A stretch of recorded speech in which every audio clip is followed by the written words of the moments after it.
दोस्तों 6 जुलाई का दिन है। श्यामा प्रसाद मुखर्जी का आज जन्म दिवस है। उदयपुर में सूरजपोल चौराहा जो बहुत खूबसूरत बन चुका है।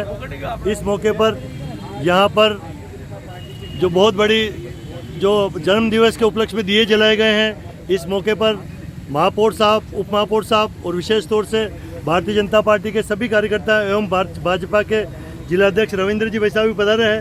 आदरणीय रवि भाई साहब, आप कुछ 2 शब्द कहिए। आज श्यामा प्रसाद मुखर्जी की जन्म जयंती है और जिस प्रकार से उनका व्यक्तित्व कृतित्व रहा है, आज सारे देश के अंदर उनकी जन्म जयंती मनाई जा रही है। और आज यहाँ पर आप देख रहे हैं श्यामा प्रसाद मुखर्जी मंडल द्वारा भव्य रोशनी भी यहाँ पर की गई है और 121वां उनकी जन्म जयंती है, तो यहाँ पर दीपक भी जलाए गए हैं। मेरा निवेदन है कार्यकर्ताओं से कि जिस प्रकार का व्यक्तित्व श्यामा प्रसाद मुखर्जी का रहा और जिन्होंने देश की एकता और अखंडता के लिए अपने को बलिदान कर दिया, साथ ही साथ किस प्रकार हमारे भारतीय संस्कृति जो मूल्य हैं, उन मूल्यों को किस प्रकार हम स्थापित कराकर एक आदर्शवान, एक चरित्रवान कार्यकर्ता का निर्माण कराकर हम राष्ट्र की सेवा कर सकें। उनके जीवन में केवल एक ही बात थी, राष्ट्र सेवा परमो धर्म, और राष्ट्र सेवा ही उनका जो मुख्य उद्देश्य लेकर चले। और कश्मीर की स्वतंत्रता के बारे में जिस प्रकार से जो सहायता की वाली बात की थी, तो उन्होंने कश्मीर के अंदर जिस प्रकार से उसमें की समस्या थी 370 धारा खत्म करने की, उन्होंने उस मांग को उसमें उठाया। और हम इस मौके पर हमारे उप महापौर साहब ताक साहब भी हैं। आदरणीय भाई साहब, क्योंकि आप तो सबसे सीनियर हैं, युवाओं को क्या शिक्षा लेनी चाहिए आज के ज़माने में? ऐसा है कि पहले हम जाते हैं बैकग्राउंड के अंदर। महामना श्यामा प्रसाद मुखर्जी पहले फर्स्ट जो कांग्रेस की सरकार थी, जिसमें पंडित जवाहरलाल नेहरू प्रधानमंत्री थे, उसमें मंत्री थे। और उस समय कश्मीर के अंदर एक अलग से राज्य चलता था, अलग से एक सरकार चलती थी, अलग से एक झंडा होता था। उस समय श्यामा मुखर्जी ने कहा था कि नहीं, जब ये पूरा भारत का हिस्सा है, भारत का एक ही कश्मीर है, तो फिर ये अलग राज्य, अलग झंडा, अलग कॉन्स्टिट्यूशन नहीं हो सकता। इसके लिए और उस समय ये भी कर रखा था कि कोई भी कश्मीर जाएगा तो उसको परमिट लेना पड़ेगा। तो उसके अंदर भी श्यामा मुखर्जी जो है वो सहमत नहीं थे और उन्होंने एज ए मिनिस्टर त्याग पत्र दिया इस इशू के ऊपर और एक संघर्ष से कि मैं जाऊंगा, कश्मीर जाऊंगा और बिगर परमिट जाऊंगा। उसमें अपने उदयपुर के माननीय सुरेंद्र सिंह जी भंडारी जी, भानु कुमार शास्त्री जी, श्यामलाल जी कुमावत भी यहाँ से प्रस्थान किए और वो कश्मीर के अंदर एंटर हुए। उस समय श्यामा मुखर्जी को वहीं पर शेख अब्दुल्ला की सरकार ने उनको अरेस्ट कर लिया और जेल में रख दिया था और वहीं पर उनकी मृत्यु हुई थी श्यामा मुखर्जी की।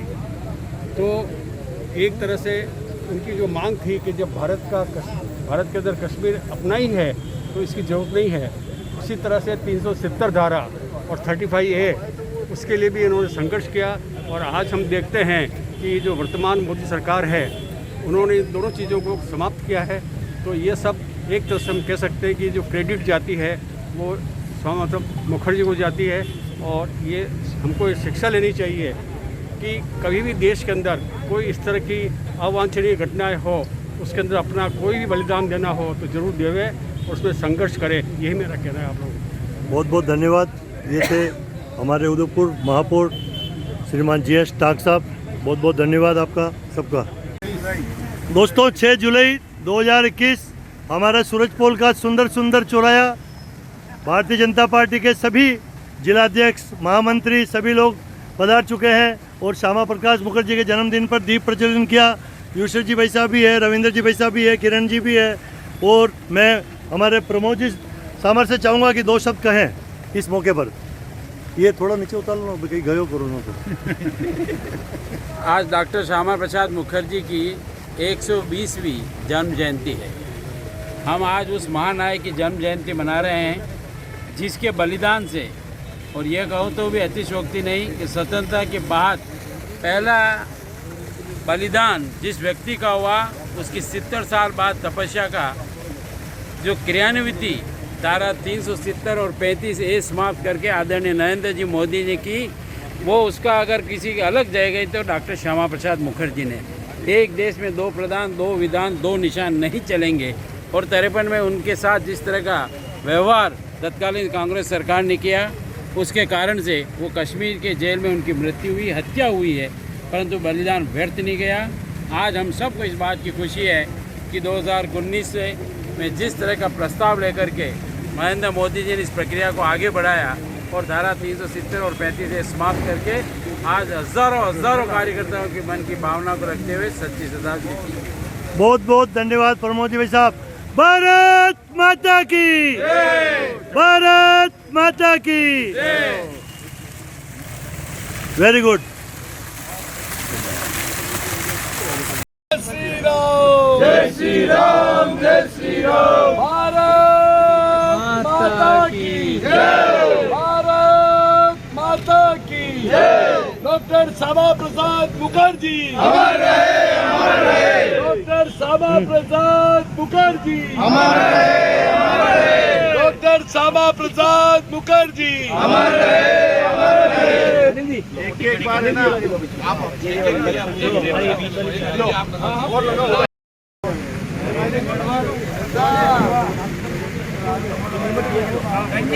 कर देगा। भारत माता की जय।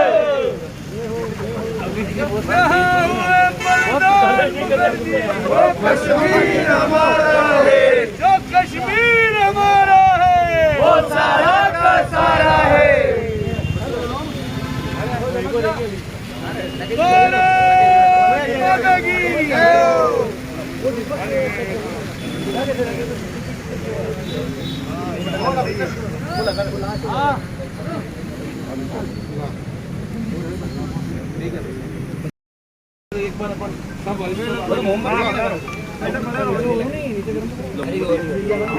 आमचा प्लेन पे लेता नहीं मंडे प्लेन पे आणि ले लो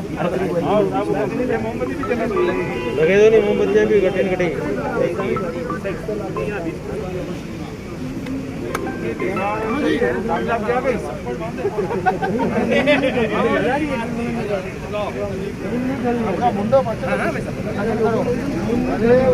अरे कई नाम है पंकज जी पाचू लगीन करो हाँ बस खड़ी रहेगी।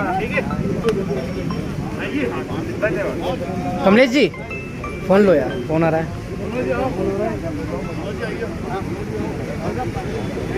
करवा दूर एक जण हाँ यार आपण लागू लागेल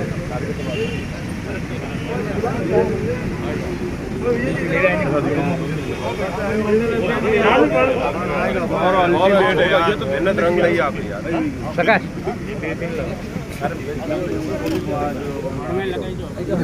आगे क्या करते हो यार?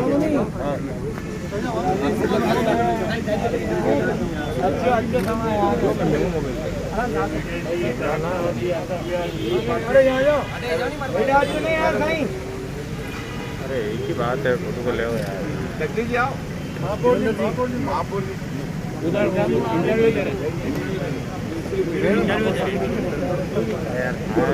अरे एक मिनट अरे पैसा को अंदर पीछे कश्मीर हमारा है, युवा मोर्चा तो वीडियो वो सारा का सारा है। युवा मोर्चा जिंदाबाद, जिंदाबाद, जिंदाबाद। जय हुए बलिदान मुखर्जी, वो कश्मीर हमारा है। जय कश्मीर हमारा है, वो सारा का सारा है। जय हुए बलिदान मुखर्जी, वो कश्मीर हमारा है। जय कश्मीर हमारा है, वो सारा का सारा है। भारत माता की जय, वंदे मातरम। जय श्री राम, जय श्री राम, जय श्री राम। धन्यवाद। आप देख रहे हैं श्यामा प्रसाद मुखर्जी मंडल द्वारा भव्य रोशनी भी यहाँ पर की गई है और 121वां उनकी जन्म जयंती है, तो यहाँ पर दीपक भी जलाए गए हैं। मेरा निवेदन है कार्यकर्ताओं से कि जिस प्रकार का व्यक्तित्व श्यामा प्रसाद मुखर्जी का रहा और जिन्होंने देश की एकता और अखंडता के लिए अपने को बलिदान कर दिया, साथ ही साथ किस प्रकार हमारे भारतीय संस्कृति जो मूल्य हैं उन मूल्यों को किस प्रकार हम स्थापित कराकर एक आदर्शवान, एक चरित्रवान कार्यकर्ता का निर्माण कराकर हम राष्ट्र की सेवा कर सकें। उनके जीवन में केवल उनका एक ही बात थी, राष्ट्र सेवा परमो धर्म, और राष्ट्र सेवा ही उनका जो मुख्य उद्देश्य लेकर चले। और कश्मीर की स्वतंत्रता के बारे में जिस प्रकार से जो स्वायत्ता की वाली बात की थी, तो उन्होंने कश्मीर के अंदर जिस प्रकार से उसमें की समस्या थी 370 धारा खत्म करने की, उन्होंने उस मांग को उसमें उठाया। और हमारे देश का सौभाग्य है कि देश के प्रधानमंत्री आज नरेंद्र मोदी जी ने धारा 370 खत्म कराकर जो उनका सपना था उसको पूरा किया है। तो वास्तव में ऐसे दूरदृष्टा हमारे मुखर्जी थे। आज हम सभी लोग गौरव का अनुभव कर रहे हैं अपने आप में। जिस जनसंघ की उन्होंने स्थापना की, और जनसंघ का पौधा आज भारतीय जनता पार्टी के वटवृक्ष के रूप में जो पुष्पित पल्लवित हुआ है, और राष्ट्र की सबसे, विश्व की सबसे बड़ी पार्टी बनी है भारतीय जनता पार्टी। एक बार सभी कार्यकर्ताओं को मैं बहुत आभार व्यक्त करना चाहता हूँ कि आपने सभी अपने बूथ स्तर पर भी आपने इस कार्यक्रम को आयोजित किया है। बहुत बहुत धन्यवाद। भारत माता की जय। इस मौके पर हमारे महापौर साहब, काक साहब भी है, अदानी भाई साहब, क्योंकि आप तो सबसे सीनियर हैं। युवाओं को क्या शिक्षा लेनी चाहिए आज के ज़माने में? कि पहले हम जाते हैं बैकग्राउंड के अंदर महामना पहले फर्स्ट जो कांग्रेस की सरकार थी, जवाहरलाल नेहरू प्रधानमंत्री थे, तो मंत्री थे, और उस समय कश्मीर के अंदर एक अलग चलाना चलता था, अलग से सरकार, अलग से झंडा होता था। उस समय ने कहा था कि हिस्सा है, भारत का एक ही कश्मीर है, तो फिर यह अलग राज्य, अलग झंडा, अलग कॉन्स्टिट्यूशन नहीं हो सकता। इसके लिए और उस समय ये भी कर रखा था कि कोई भी कश्मीर जाएगा तो उसको परमिट देना पड़ेगा। इसके अंदर भी राम मुखर्जी जो है वो सहमत नहीं थे, और उन्होंने एक मिनिस्टर त्याग पत्र दिया इशू के ऊपर, और एक संदेश से कि मैं जाऊँगा, कश्मीर जाऊँगा, बिगर परमिट जाऊँगा। उसमें अपने जयपुर के मानी स्वरूप सिंह जी पचारी जी, भरतनाथ शास्त्री जी, रामलाल जी सभापति यहाँ पे सरकार की, और वो कश्मीर के अंदर उस समय राम मुखर्जी को वहीं पर शेख अब्दुल्ला की सरकार ने उनको अरेस्ट कर लिया और जेल में रख दिया था, और वहीं पर उनकी मृत्यु हुई थी राम मुखर्जी की। तो एक तरह से उनकी जो मांग थी कि जब भारत के अंदर कश्मीर अपना ही है तो इसकी जरूरत नहीं है।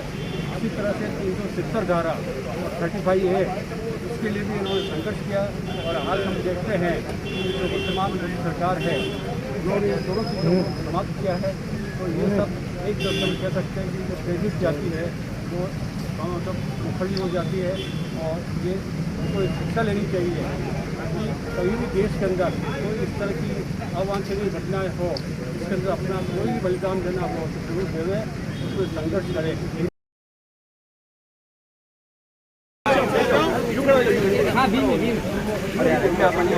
थाना आई जाए, चिंता मत करो, नहीं आवे तो भेजो गाली हमें। अरे कल मारे के जेल में आएगा तो बन में तो देगा, वहाँ में नहीं देगा तो।